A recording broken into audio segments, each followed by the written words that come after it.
Y la reflexión de hoy para la semana próxima es contestar, si podemos, o reflexionar al menos alrededor de una pregunta. ¿Por qué pasó lo que pasó? Obviamente estamos hablando de la economía, de las finanzas, del dólar, y no es que tenga la bola de cristal, ¿no? Ni voy a dar la respuesta mágica.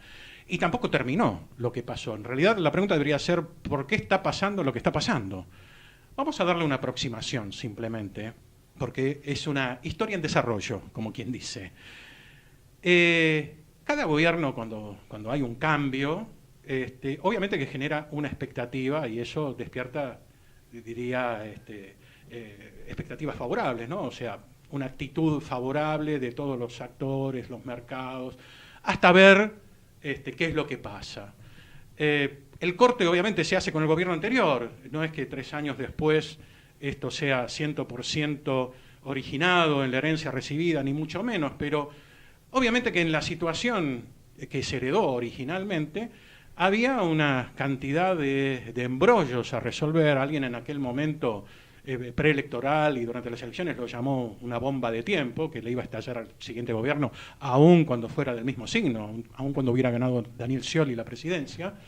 Porque, bueno, de un estado original 12 años antes de superávit en la balanza exterior y superávit fiscal, o sea, traducido, la soja, la tonelada de soja estaba a $600 la tonelada en aquel momento, hoy está a menos de la mitad. Buenas cosechas, se recaudaba bien, la Argentina exportaba más de lo que importaba, entraban dólares, para que la gente lo entienda, y obviamente se podía financiar el nivel de gasto. Por lo tanto, no había déficit. Entonces, esos superávit gemelos o mellizos que se llamaban en su momento, que pocas veces en la historia argentina se ha dado, fue lo que permitió en los primeros años del kirchnerismo poder financiar el gasto social, poder financiar los subsidios a las tarifas y una cantidad de cuestiones cuyas variables se fueron retrasando. Eso se revirtió. Y cuando llegó el cambio de gobierno, coincidentemente o no, la situación era exactamente al revés. Había déficit en la balanza externa, salían dólares, había déficit fiscal, quiere decir que no se llegaba a financiar el gasto, por lo tanto había que emitir. Emitir dinero, al haber más dinero en circulación, significa que hay inflación. Y aparte se emite deuda también para poder pagar el gasto. Esa deuda, en el momento que hay que pagarla, también es emisión, más emisión porque es capital más intereses, y es más inflación. Y obviamente, en ese digamos, embrollo general, cuando apareció el nuevo gobierno, dijo, bueno, vamos a hacer esto gradualmente, porque si ajustamos todas las variables de golpe, no va a resistir la situación social. Vamos a hacerlo gradualmente. Se empezó a hacer gradualmente el ajuste, se empezaron a bajar los subsidios a las tarifas, se empezaron a aumentar las tarifas, se trató de reciclar la deuda, se tomó más endeudamiento para no tener que pagar y emitir prontamente y generar más inflación al principio.